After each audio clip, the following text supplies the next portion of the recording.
Never. You ate out of school? You were allowed off school grounds for lunch? I think there was maybe one family that they had to make arrangements for one of the little snack shops across the street or something. But in my day, and I think this is true, pretty much true into the 1960s, not that many working women. Most kids had their mother at home. Mm-hmm. So you would assume that they would be going to lunch. At home? Yeah.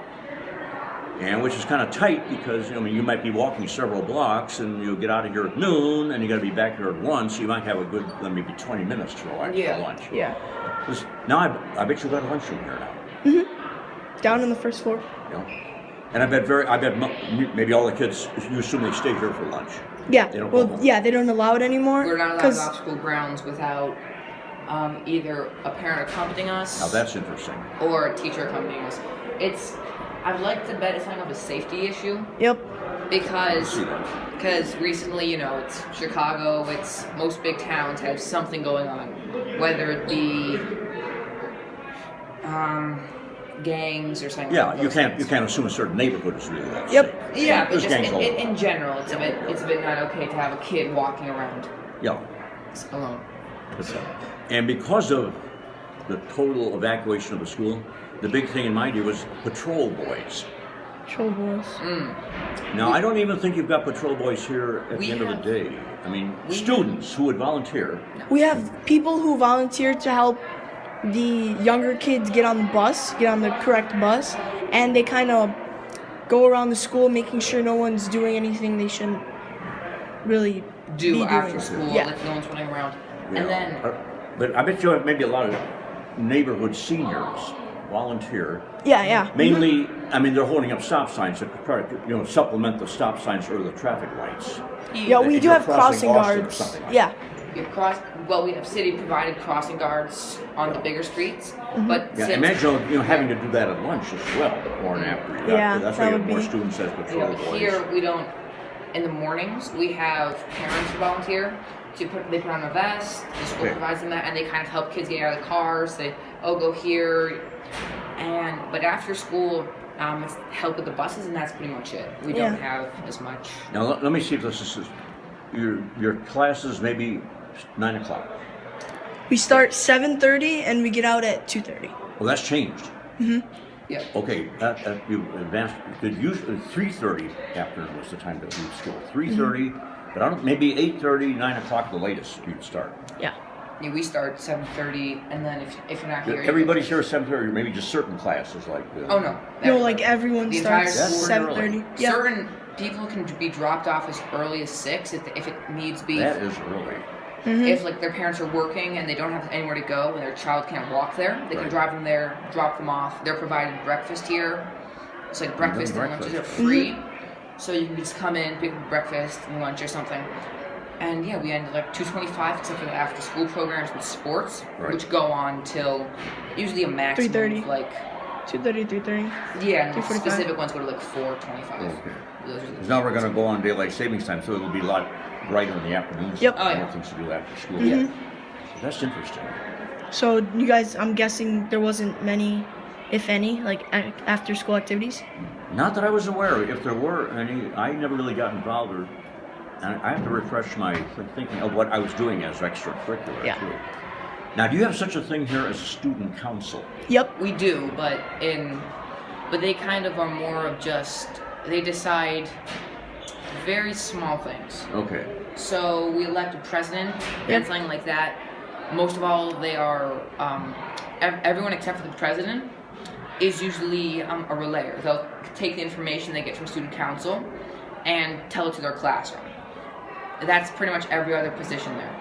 I wish I could remember if they had a student council here in my. I know you did in high school. That was pretty big at Steinmetz, any high school. But here, I don't know. I know we were class officers, like you said, president. I even ran for class president once. That was, I think, considered more of a social thing. Yeah. And not that you had any great input with the teachers or the faculty. No. Here we simply do it where. Yeah, extracurricular. You have things like. Language clubs. Maybe this is more high school That's now. more high school, but we do have science clubs, stuff like that. Teams. Debate teams. I'm not sure if they were going on in my day. That's interesting. I do believe, though, we did have something similar to a language club, but it's more of like a help program. Okay. So, like, how about a chess and checkers club? A chess club. We do We do have, have chess. we do That have I chess. think would have been. I never really got involved with that. Yeah. Wow. But what a change! I mean, to me, the big change is staying in school for lunch. And then so You've got girls here going to store? and then so would you say that hold on, I think about this. Let's see. Wait, so okay. So what would be your favorite thing about Favorite thing about the school? the school itself? Just anything in general. I don't know. I have good memories of some of the teachers. Mm-hmm. Some teachers you can much more pro. I mean, you'll find this anywhere in high school, in life. I mean, some are genuinely interested and they'll talk to you about your family, things like that. Other teachers are strictly business. Yep. Yeah, that's pretty much the same. I always said favorite teachers. But I think looking back now, and maybe you've sensed this too, you've got, I'm sure, some idea what you want to do later in life, what you want to major in. A bit, yeah. So that must be maybe partly due to maybe a favorite teacher of yours. What in your background, and I wish I could focus on this one myself, I had a great interest in, well, I always liked history, but all through even high school, I didn't see myself making much of a living in history or teaching it, but then when I got to college, I pretty much bombed out my freshman year on anything to do with science. So I said, I'm going to major in something I like, history. Yeah. Which was a lot of fun and interesting, although there's not that much history. Now, do you have history courses here? Do you have a history? We do. Okay, now that I thought would have changed. There's so much less emphasis on that you might be lumped together in social studies, or you're studying for like a state test, or you've got to learn civics, government. Yeah, it's all lumped together. Yeah. But I really go for just history as history. Yeah. I think there's one or two teachers here might be that did that. Yeah. European history and American history. That really got me going.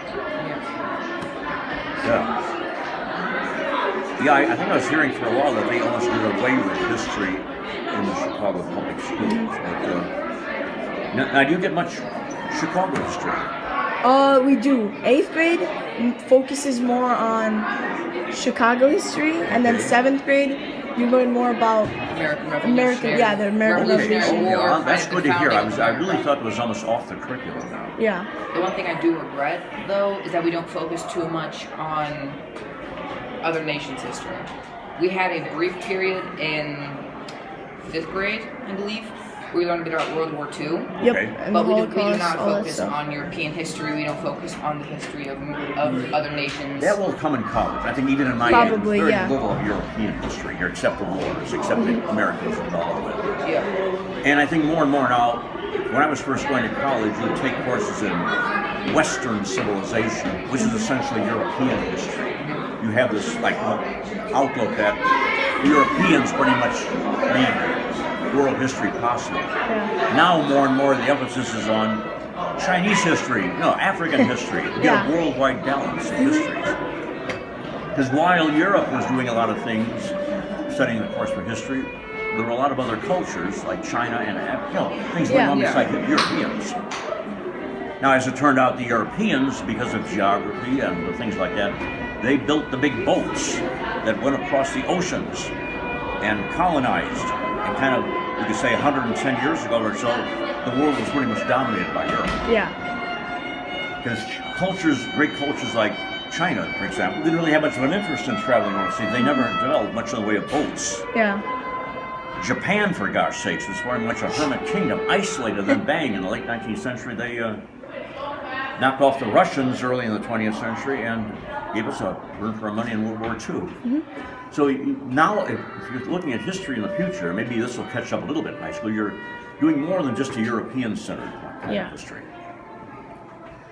which is understandable in the old days when 99% of the students here were of European background. You want to go check out the gym or such? Because they're starting to practice violin here, and I might get. Oh, that's okay. That doesn't bother me, but it's up to you guys.